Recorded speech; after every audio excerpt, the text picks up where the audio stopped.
Hi everyone. सबसे पहले आप सभी को प्रणाम। आशा करता हूँ कि आप सब ठीक होंगे और आपको और आपके फैमिली का अच्छे से ख्याल रख रहे होंगे। तो दोस्तों, इंग्लैंड ने T20 वर्ल्ड कप जीता है और बहुत ज़बरदस्त परफॉर्मेंस रही उनकी through out the tournament. Consistency के साथ उन्होंने मॉडर्न डे T20 अप्रोच के हिसाब से जो है वो परफॉर्मेंस किया और बहुत ही ज़बरदस्त खेला उन्होंने पूरे टूर्नामेंट में। एक मॉडर्न डे एरा में जो कि T20 की रिक्वायरमेंट्स है उसी हिसाब से उन्होंने क्रिकेट खेली है और वो भी कंसिस्टेंसी के साथ खेली है। मॉडर्न डे T20 क्रिकेट की जो डिमांड्स है उस डिमांड को उन्होंने फुलफिल किया और चाहे बैटिंग हो, बॉलिंग, फील्डिंग और अप्रोच स्पेशली, और उसी अप्रोच के साथ उन्होंने खेला है जो कि रिक्वायर है T20 के लिए। और फियरलेसली क्रिकेट खेली है। टेक्निक्स, टैक्टिक्स, स्ट्रेटेजीज, प्लानिंग, वो सारी उनकी जो है वो आइडियल थी मॉडर्न डे T20 क्रिकेट के लिए। और बाकी टीम्स को भी सीखना चाहिए, उनसे बहुत कुछ सीखना चाहिए। और स्पेशली भारत की टीम ने जो है वो सेमीफाइनल तक क्वालिफाई किया था, लेकिन भारत की टीम को जो है वो सेमीफाइनल में बहुत बड़ी शिकस्त हुई इंग्लैंड की टीम से और भारत की टीम सेमीफाइनल में बाहर हुई। तो भारत की टीम का जो है वो world cup T20 world cup को जीतने का जो एक ये सपना था वो अधूरा रहा। और अभी नेक्स्ट T20 वर्ल्ड कप के लिए भारत की टीम ने प्लानिंग करनी है, प्रिपरेशन करनी है और उसके लिए जो है वो बहुत चीज़ों पे जो है बेहतरी होना बाकी है। बेहतरी की बहुत ज़्यादा गुंजाइश है इंडियन क्रिकेट में। मॉडर्न डे T20 के हिसाब से क्रिकेट खेलने के लिए भारत की टीम को बहुत चेंजेस करने होंगे। टीम में भी टीम सिलेक्शन भी बेहतर करनी होगी, अप्रोच बेहतर करनी होगी। मॉडर्न डे T20 क्रिकेट के रिक्वायरमेंट्स को समझना होगा और उसी तरह से क्रिकेट खेलना होगा, क्योंकि T20 वर्ल्ड कप जो था ये 2022 का, तो इसमें भारत की टीम को बहुत बड़ा मौका था जीतने का, क्योंकि ऑस्ट्रेलियन कंडीशंस जो है वो बहुत ज्यादा सूट करती है भारत की टीम के लिए। और पर उस तरीके से जो परफॉर्मेंस नहीं हुई। और भारत का जो ये सपना था T20 वर्ल्ड कप का इस साल तो ये सपना जो है वो अधूरा रहा। और जो कि भारत ने जीतना चाहिए था इस साल T20 वर्ल्ड कप, भारत ने जीतना चाहिए था। उसका रीजन ये है कि उस कंडीशंस में भारत की टीम की पहले भी परफॉर्मेंस बहुत अच्छी रही थी, लेकिन टूर्नामेंट के पहले जो गलत टीम सिलेक्शन हुई, फिर अप्रोच ही गलत था। जिस अप्रोच के साथ, जिस इंटेंट के साथ T20 क्रिकेट भारत ने खेली है ना, वो बहुत ज्यादा गलत था। और T20 क्रिकेट में मोमेंटम और इंटेंट दो ही चीजें सबसे ज्यादा जो है वो मैटर करती है, और भारत की टीम ने दोनों चीजों पे जो है वो बहुत काम करना बाकी है। जो मॉडर्न डे की T20 क्रिकेट है, जो आज के डेट की T20 क्रिकेट है, उसकी डिमांड थोड़ी सी अलग है। और T20 क्रिकेट जो है वो हर रोज इवॉल्व होती है, हर रोज जो है वो T20 क्रिकेट खेलने का तरीका बदलता रहता है और उस अलग अलग तरीके को जो है वो मॉडर्न डे क्रिकेट के अप्रोच जो है वो उसको बहुत जल्दी से एग्जीक्यूट करना जरूरी होता है और उसी हिसाब से क्रिकेट खेलना बहुत जरूरी होता है। तो उस अप्रोच को और उस इंडियन को अभी तक भारत की टीम अच्छे से एग्जीक्यूट नहीं कर पाई है। तो मॉडर्न डे T20 क्रिकेट यही कहती है कि यहाँ पे पावर प्ले में जो है वो गेम चेंज होता है। मोस्टली पावर प्ले के ओवर्स डिफाइन करते हैं कि गेम जो है वो किस साइड, कौन सी टीम गेम को जीतेगी। 90% जो है वो पावर प्ले के ओवर्स ही डिसाइड करते हैं कि कौन सी टीम गेम जीतेगी। क्योंकि मॉडर्न डे T20 क्रिकेट के जो रूल्स है ना, वो रूल्स ऐसे है कि पावर प्ले के बाद कोई भी टीम को बल्लेबाजी में तेज खेलना, एक्सलेरेशन करना मुश्किल है इस रूल्स के हिसाब से। क्योंकि पावर प्ले के बाद 5 फील्डर सर्कल के बाहर होते हैं। तो आपके टीम में कितने भी बड़े प्लेयर्स हो, कितने भी अच्छे पावर हिटर्स हो, लेकिन जब 5 फील्डर सर्कल के बाहर जाते हैं ना, तो उसके बाद फिर आसानी से बाउंड्रीज लगाना आसान नहीं होता। और फिर और स्पेशली जब ग्राउंड्स बड़े होते हैं ना, फिर तो पावर हिटर्स भी वहां पे नहीं चल पाएंगे, क्योंकि वहां पे ये होता है कि आपके पावर हिटर्स कितने भी अच्छे पावर हिटिंग करते हो, लेकिन अगर थोड़ा भी बॉल मिस टाइम हो गया तो गेंद जो है वो गैप्स में भी होगी ना, तो भी फील्डर आसानी से जो भाग के कैच ले लेंगे। तो पावर हिटर्स का काम जो है वो मॉडर्न डे T20 क्रिकेट में नीचे से जो पावर हिटिंग करते हैं, नंबर 5 नंबर 6 पे आके पावर हिटिंग करते हैं, तो उनका रोल है। लेकिन उनसे भी ज्यादा रोल जो है वो ओपनर्स का है, क्योंकि पावर प्ले में आपके ओपनर्स बैटिंग करते हैं। ओपनर्स को T20 में सबसे ज्यादा गेंदें खेलने को मिलती है, 120 गेंदें खेलने को ओपनर्स को मिलती है। और फिर उन 120 गेंदों में सबसे ज्यादा गेंदें ओपनर्स को मिलती है और उसकी वजह से उनका रोल सबसे ज्यादा होता है। और पावर प्ले में जहाँ पे पहले 36 बॉल्स होते हैं ना, वो ओपनर्स खेलते हैं। तो वहां पे सिर्फ 2 फील्डर सर्कल के बाहर होते हैं, तो वहां पे बॉल भी नया होता है, हार्ड सीम होती है। शुरू में ज्यादा मूवमेंट नहीं मिलती T20 क्रिकेट में पिचेस पे। अगर पिच पे थोड़ी बहुत मॉइस्चर हो तो गेंद स्विंग करता है, लेकिन जो मॉडर्न डे क्रिकेट है वहां पे तो बहुत ज्यादा स्विंग और बहुत ज्यादा मूवमेंट देखने को नहीं मिलती। अगर कंडीशंस उतनी सुटेबल हो तो ही थोड़ी बहुत मूवमेंट मिलेगी बॉलर्स को, अदरवाइज इतनी ज्यादा मूवमेंट नहीं मिलती। तो T20 क्रिकेट में जो है वो टीम्स को अक्सर जरूरत पड़ती है कि शुरू में ही जो है वो तेज खेलने की जरूरत होती है, और वहां पे ओपनर्स का रोल सबसे ज्यादा होता है। और वहां पे इंग्लैंड की टीम ने बाकी टीम्स को पीछे छोड़ा। अब इंग्लैंड की जो आईसीसी ने जो team of the tournament announce की है इस T20 वर्ल्ड कप की, तो उसमें भी दोनों ओपनर्स इंग्लैंड के ओपनर सिलेक्ट किए। जो जिस तरीके से एलेक्स हेल्स और जॉस बटलर ने जिस तरीके से ओपनिंग की है, उन्होंने दिखा दिया कि किस अप्रोच के साथ, किस इंटेंट के साथ जो है वो ओपनिंग की जाती है T20 क्रिकेट में, किस अप्रोच के साथ, किस इंटेंट के साथ ओपनिंग करनी चाहिए T20 क्रिकेट में। और यहाँ पे पावर प्ले में जो है वो आपके पास 36 बॉल्स है, वो आपके जो है वो गेम्स को डिसाइड करेंगे। 90% टाइम्स ना जो टीम्स पावर प्ले के ओवर्स को अच्छा यूटिलाइज करती है ना, वो टीम जीतती है। तो सारे टीम्स में जो है वो विराट कोहली और सूर्य कुमार यादव जैसे प्लेयर्स नहीं होते। भारत की टीम पे जो है वो एक ब्लेसिंग है भारत की टीम को, क्योंकि नंबर 3 पे विराट कोहली है, नंबर 4 पे सूर्य कुमार यादव है, जो कि दुनिया में बेस्ट प्लेयर्स है। उनमें वो काबिलियत है कि पावर प्ले के बाद भी 5 फील्डर सर्कल के बाहर होने के बावजूद भी वो बड़े शॉट्स खेलते हैं, गैप्स में खेल सकते हैं, बाउंड्रीज ढूंढ सकते हैं। उनकी रेंज बहुत ज्यादा है। T20 क्रिकेट के हिसाब से उनकी जो टेक्निक है वो बहुत सुटेबल है T20 क्रिकेट को। सूर्य कुमार यादव की टेक्निक देखो, वो फील्ड के अनुसार खेलते हैं, बॉलर के दिमाग के साथ खेलते हैं, वो बॉलर को जो है वो फील्ड प्लेसमेंट के साथ खेलते हैं, वो गेंद के वेरिएशन के साथ अकॉर्डिंग टू द बॉल खेलते हैं, अकॉर्डिंग टू द फील्ड खेलते हैं, और उनकी रेंज बहुत ज्यादा है, 360 डिग्री खेलने की उनमें काबिलियत है। तो इसलिए वो इजीली बाउंड्री क्लियर कर पाते हैं, इसलिए वो बड़े शॉट्स इजीली खेल पाते हैं। लेकिन बाकी प्लेयर्स ऐसे नहीं है दुनिया में, जो कि सारे प्लेयर्स इस तरीके से बाउंड्री पावर प्ले के बाद जो है वो आसानी से बाउंड्री नहीं लगा पाते। तो एज सच अगर पावर प्ले के बाद आप अगर एक्सेलरेट करने का सोचोगे तो दोनों टीम्स के लिए इक्वल जो है वो मुश्किल होता है पावर प्ले के बाद एक्सेलरेट करने का, फील्डर सर्कल के बाहर ज्यादा है इसलिए। लेकिन अगर ओपनर पावर प्ले में देखोगे तो वहां पे अगर आपके ओपनर्स एग्रेसिव इंटेंट के साथ खेलने वाले हैं, अगर वहां पे आपके ओपनर्स बड़े शॉट्स खेलने की काबिलियत रखते हैं, अगर वहां पे आपके ओपनर्स जो है वो फियरलेस क्रिकेट खेलते हैं और पावर प्ले में 9-10 या उससे भी ज्यादा के रन रेट से बैटिंग करना जानते हैं, इंग्लैंड के ओपनर्स तो पावर प्ले में 70-75 रन भी जो है वो बनाने की काबिलियत रखते हैं, इतनी तेज वो खेलते हैं, उस इंटेंट के साथ वो पावर प्ले का फायदा उठाते हैं। तो उस तरीके से बाकी टीम्स के ओपनर्स ने उस तरीके से फायदा नहीं उठाया, और इसी वजह से जो है वो इंग्लैंड की टीम वर्ल्ड चैंपियन बनी है, क्योंकि उनके ओपनर्स ने बहुत जबरदस्त बैटिंग की है पावर प्ले के अंदर, और बहुत जबरदस्त एग्रेसिव अप्रोच के साथ उन्होंने बैटिंग की है पावर प्ले के अंदर। फाइनल भी जो उन्होंने जीता है वहां पे उनको बहुत ज्यादा रन रिक्वायर नहीं थे, लेकिन वो इंटेंट उन्होंने कंटिन्यू रखा पावर प्ले के ओवर्स में, और पावर प्ले के ओवर्स में वो तेज खेलते रहे, और वहां पे उन्होंने जो है वो ऑलमोस्ट रनर बॉल, फिर पावर प्ले के बाद ऑलमोस्ट रनर बॉल स्कोर बाकी था। तो जो भारत के ओपनर्स है उन्होंने बहुत ज्यादा डिसअपॉइंट किया भारत की टीम को। और सिर्फ इसी T20 वर्ल्ड कप में नहीं, तो पिछले 6 साल में अगर हम देखें तो पिछले 6 साल का जो भारत का T20 वर्ल्ड कप्स का, T20 एशिया कप्स का जो परफॉर्मेंस है, वो यही दिखाता है कि भारत ने परफॉर्म तो अच्छा किया, और भारत ने जो है वो क्वालिफाई तो किया है मेजॉरिटी टूर्नामेंट्स में, लेकिन भारत के ओपनर्स ने बहुत ज्यादा डिसअपॉइंट किया। और पिछले 6 साल में भारत ने सिर्फ एक T20 का एशिया कप, अगर T20 की फॉर्मेट की बात करें तो भारत ने सिर्फ एक T20 फॉर्मेट का एशिया कप जीता है, और फिर एक वनडे फॉर्मेट का एशिया कप जीता है। तो वनडे के अब हम अभी बात नहीं करेंगे, अभी सिर्फ T20 की बात करते हैं, क्योंकि T20 फॉर्मेट में तो बहुत ही ज्यादा बेहतर की गुंजाइश है भारत की टीम को। तो T20 फॉर्मेट में भारत ने जो है वो पिछले 6 साल में एशिया कप जीता हुआ है।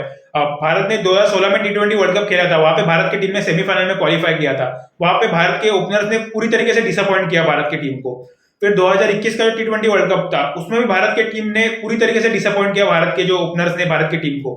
फिर 2022 का T20 वर्ल्ड कप था, उसमें तो बहुत ही ज्यादा डिसअपॉइंटमेंट रही भारत की, ये जो ओपनर्स है उनकी भारत की टीम के लिए। और ओपनर्स ही जो है वो प्लेटफॉर्म सेट करते हैं, ओपनर सबसे ज्यादा गेंदे खेलते हैं। ओपनर्स ने अगर अच्छा प्लेटफॉर्म देते हैं तो भारत की टीम में मिडिल ऑर्डर में ऐसे जबरदस्त बल्लेबाज मौजूद है जो कि उस प्लेटफॉर्म को कैपिटलाइज करते हैं। लेकिन अगर ओपनर्स ने बहुत ही खराब क्रिकेट खेली पावर प्ले में, तो मिडिल ऑर्डर में जो है वो प्लेयर्स कितनी भी अच्छी क्रिकेट खेले, कितनी भी तेज खेलने की कोशिश करे, लेकिन जो पावर प्ले की क्रुशियल गेंदे है, जो क्रुशियल ओवर्स है, वो अगर आपने वेस्ट किए ना, तो फिर उसके बाद आप कितना भी ट्राई करो, कितना भी बड़े शॉट्स खेल के खेलने का ट्राई करो, फिर आपका उसी तरीके से टोटल बनेगा जिस तरीके से सेमीफाइनल में बना है। तो सेमीफाइनल में भारत का जो 168 रन का टोटल था, वो भारत का बहुत ज्यादा बनना चाहिए था। वो 168 का टोटल जो है वो 200 तक हो सकता था अगर भारत की टीम पावर प्ले का फायदा उठाती थी, लेकिन पावर प्ले में बहुत ही खराब बैटिंग की भारत के जो है वो दोनों बल्लेबाजों ने, दोनों ओपनर्स ने। और ये दोनों ओपनर्स भारत के रोहित शर्मा, केएल राहुल, ये और उनके साथ शिखर धवन को भी ले लेंगे, क्योंकि पहले पिछले 6 साल में शिखर धवन ने भी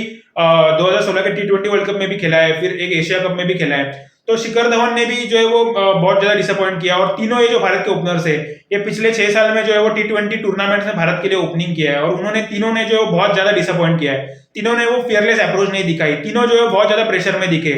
केएल राहुल तो लगातार कंसिस्टेंटली बड़े मैचेस में बड़े टीम के अगेंस्ट कंसिस्टेंटली फ्लॉप हुए, उनसे तो मतलब एक भी मैच में परफॉर्मेंस नहीं हुआ जहां पे जरूरत थी उनसे परफॉर्मेंस की।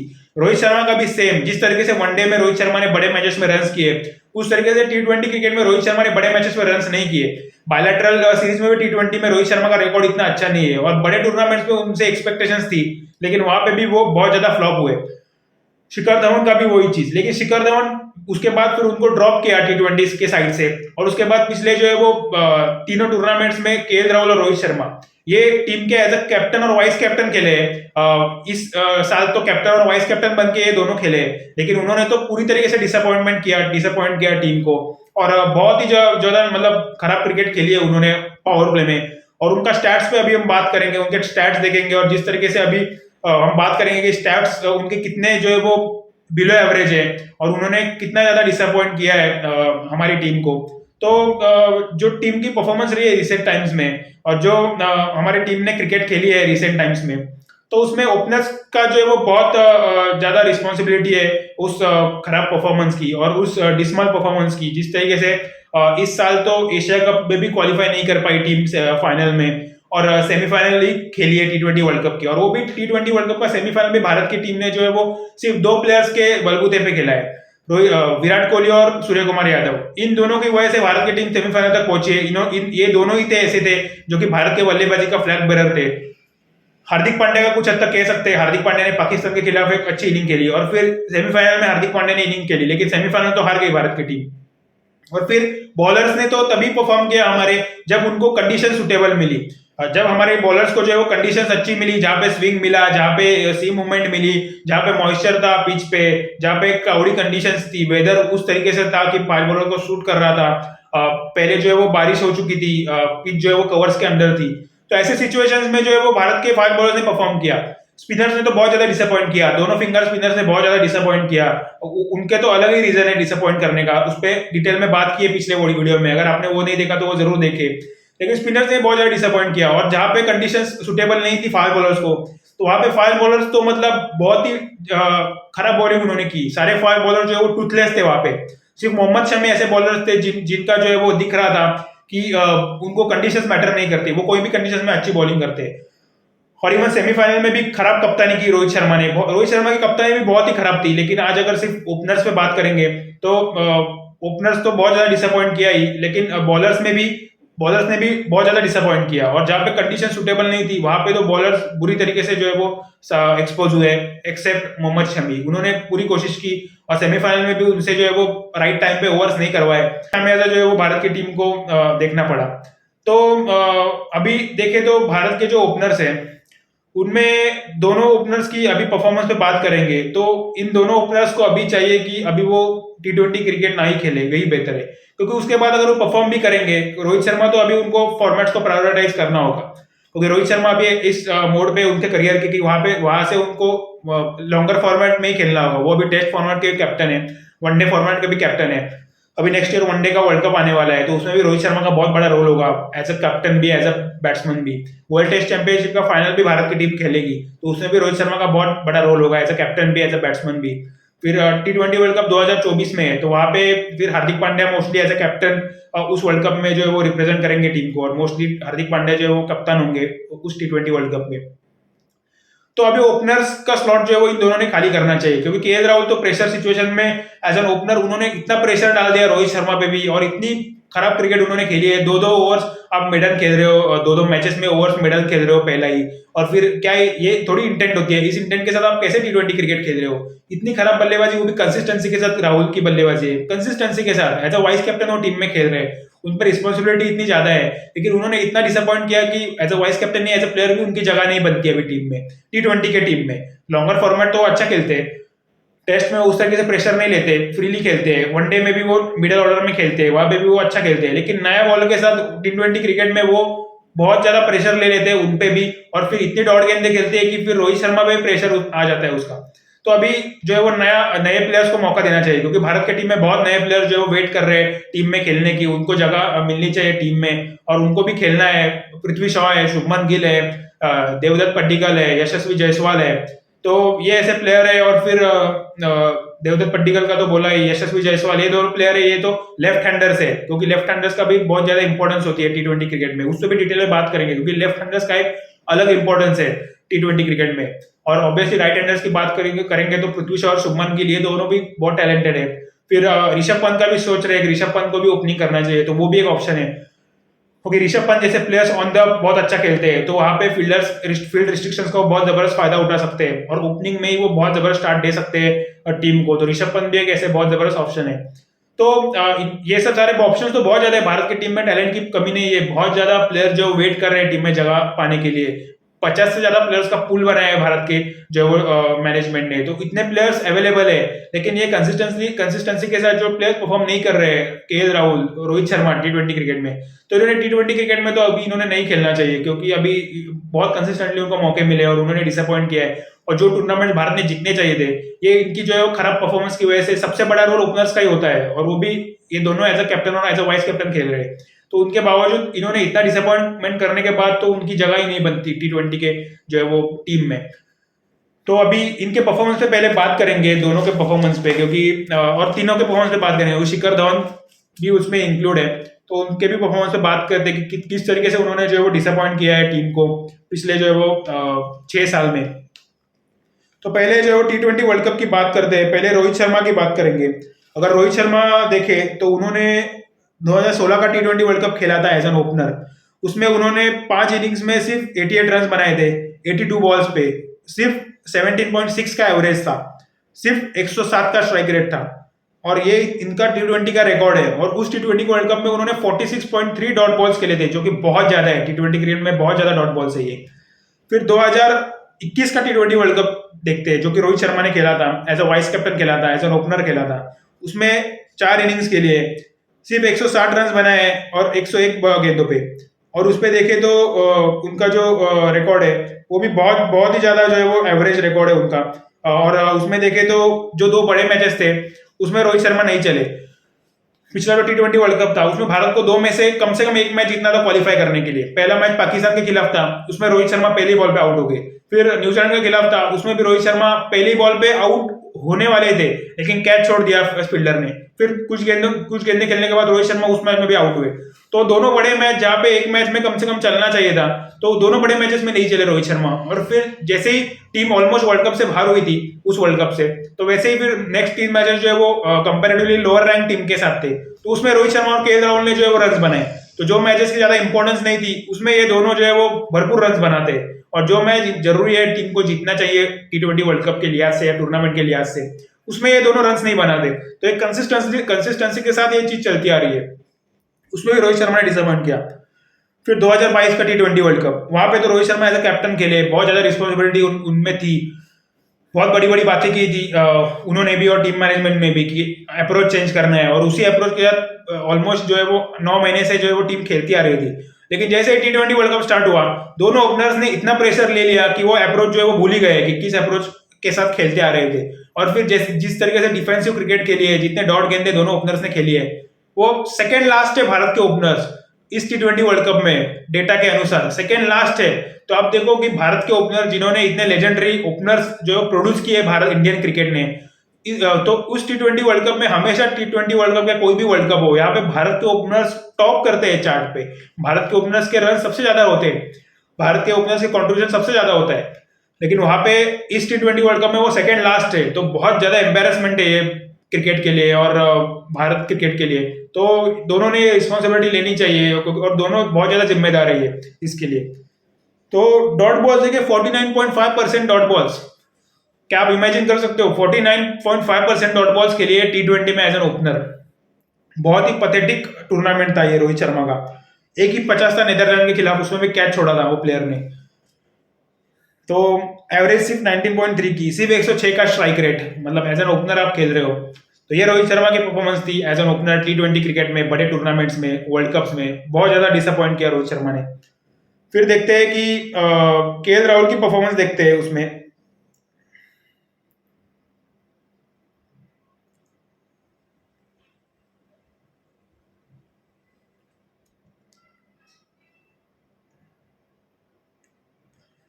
अब केएल राहुल की परफॉर्मेंस देखें तो केएल राहुल ने तो इतना ज्यादा डिसअपॉइंट किया है कि इनसे भी ज्यादा डिसअपॉइंट उन्होंने किया है, क्योंकि इन्होंने खुद तो स्लो खेला है केएल राहुल ने, और फिर रोहित शर्मा पे भी प्रेशर डाल दिया दूसरे साइड से कि वो भी उस तरीके से क्रिकेट नहीं खेल सके, उस तरीके से इंटेंट के साथ क्रिकेट नहीं खेल सके। 2021 का T20 वर्ल्ड कप, राहुल साहब जो है वो पहला मैच जो कि इंपॉर्टेंट मैच था पाकिस्तान के खिलाफ जो कि जीतना चाहिए था और जीतना बहुत जरूरी था, उसमें केएल राहुल साहब पूरी तरीके से फ्लॉप हो गए। फिर उसके बाद न्यूजीलैंड के खिलाफ मैच था, वो भी एक था कि ऐसा था कि इंपॉर्टेंट था, भारत की टीम को जीतना बहुत जरूरी था, उसमें भी केएल राहुल साहब फ्लॉप हो गए और दोनों मैचेस में नहीं चले रोहित शर्मा की तरह ही। और फिर 3 मैचेस फिर लोअर रैंक टीम के साथ थे, उनको तो बाकी टीम से भी हराना था, तो उनके अगेंस्ट तीनों मैचेस में राहुल ने 50 किया है, केएल राहुल ने तीनों मैचेस में 50 किया है, और जो कि उनकी उस मैचेस की रिलेवेंस ही नहीं थी क्योंकि बाकी 2 टीम्स भी उनको तीनों को हराने वाली थी। तो उस मैचेस की इतनी रिलेवेंस नहीं थी, जब जिस मैचेस की ज्यादा रिलेवेंस नहीं थी, जो मैचेस लोअर रैंक टीम के अगेंस्ट थे, उनमें केएल राहुल जो है वो भरपूर चलते। लेकिन जो मैच जरूरी है भारत की टीम को जीतना क्वालिफाई करने के लिए, उसमें केएल राहुल नहीं चलते। तो वो 3 मैचेस चल के उन्होंने अपना रिकॉर्ड तो उस टूर्नामेंट का अच्छा कर लिया, उस टूर्नामेंट का भारत के लिए वो लीडिंग रन स्कोरर बने।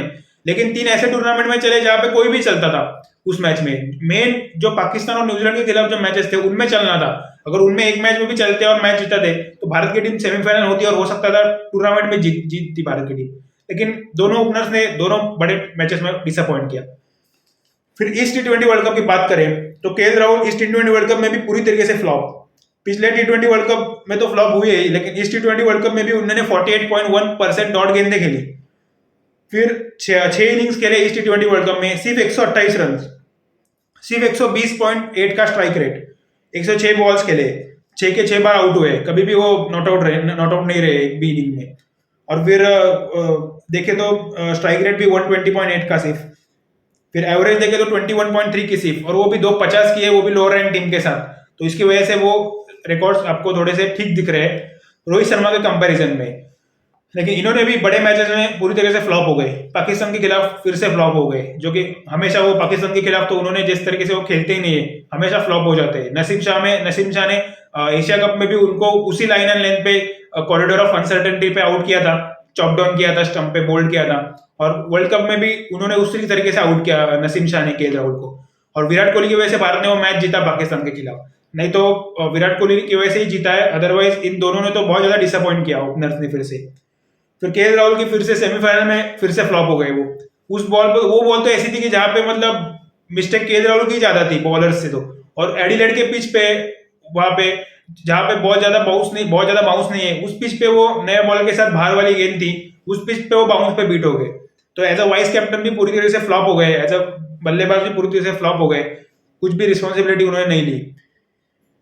शिखर धवन की बात करें तो शिखर धवन ने ज्यादा नहीं खेला है, 2014 का T20 वर्ल्ड कप खेला है, उसमें भी वो नहीं चले। फिर 2016 का T20 वर्ल्ड कप खेला था, उसमें भी वो नहीं चले। फिर उसके बाद उनको ड्रॉप किया, फिर पिछला जो T20 वर्ल्ड कप था उसमें भी उन्होंने नहीं खिलाया। फिर 2022 का T20 वर्ल्ड कप अभी, उसमें भी उन्होंने नहीं खिलाया। तो ये सारे ओपनर जो अभी ये तीनों ओपनर जो खेले रिसेंट T20 वर्ल्ड कप में, उन्होंने तीनों ने बहुत ज्यादा डिसअपॉइंट किया भारत की टीम को। और बहुत बड़ा जो है वो रीजन यही है कि ओपनर्स का जो है वो खराब परफॉर्मेंस की वजह से भारत की टीम ने जो है वो T20 वर्ल्ड कप, पिछला जो 3 T20 वर्ल्ड कप भारत ने खेला है, तो उसमें 2 में भारत की टीम ने क्वालिफाई किया सेमीफाइनल में, और दोनों में जो है वो विराट कोहली सबसे बड़ा रोल था विराट कोहली का क्वालिफाई करवाने के लिए, क्योंकि विराट कोहली ने जो है वो इंडिविजुअल परफॉर्मेंसेस पे जो है वो क्वालिफाई करवाया टीम को सेमीफाइनल में। और सेमीफाइनल में भी विराट कोहली ने परफॉर्मेंस किया दोनों मैचेस में। 2016 का सेमीफाइनल था, उसमें विराट कोहली परफॉर्म किया। फिर ये जो सेमीफाइनल था उसमें विराट कोहली ने परफॉर्म किया ना, हार्दिक पांड्या ने भी परफॉर्म किया। लेकिन रोहित शर्मा और केएल राहुल ने जितना इतनी स्लो बैटिंग की, दोनों ने मिलकर 32 गेंदें खेली और 32 रन बनाए, जो कि 32 गेंदों में 60-65 रन बनाने चाहिए थे इस पिच पे। ऐसी पिच थी वो, और ऐसा ग्राउंड था जो कि छोटी बाउंड्रीज थी वहां पे। सिर्फ एक साइड पे सिर्फ 90 डिग्रीज पे बाउंड्रीज जो है वो थोड़ी बड़ी थी, बाकी 270 डिग्रीज पे बाउंड्रीज जो है वो छोटी थी। तो वहां पे छोटी बाउंड्रीज का यूज करना चाहिए था, लेकिन इन्होंने जो है वो बड़ी बाउंड्रीज पे हिट लगाने की कोशिश की, और दोनों ने जो है वो बहुत ज्यादा डिसअपॉइंट किया, रोहित शर्मा ने, केएल राहुल ने। और उस पिच पे, उस ग्राउंड पे 32 बॉल में 32 जो इन्होंने शुरू में बनाया ना, उसकी वजह से टीम ने सिर्फ 168 रन बनाए। तो उसी तरीके से जब आप कम रन स्कोर करते हो, आप पार स्कोर के हिसाब से कम रन स्कोर करते हो ना, तब गेंदबाज भी बहुत ज्यादा एक्सपेरिमेंट नहीं कर सकते फिर। और फिर ऐसे फ्लैट पिच पे ऑब्वियसली गेंदबाजों ने विकेट्स तो लेने चाहिए थे फिर भी, लेकिन रन भी जो है वो और ज्यादा हो सकते थे। और अगर यहाँ पे 190 या 200 होता तो फिर गेंदबाज भी जो है वो एक अलग अप्रोच के साथ बॉलिंग कर सकते थे, गेंदबाज भी जो है उस तरीके से एक्सपेरिमेंट कर सकते थे लाइन एंड लेंथ पे, और उस तरीके से वेरिएशन भी कर सकते थे और कोशिश कर सकते थे कि आउट करने की।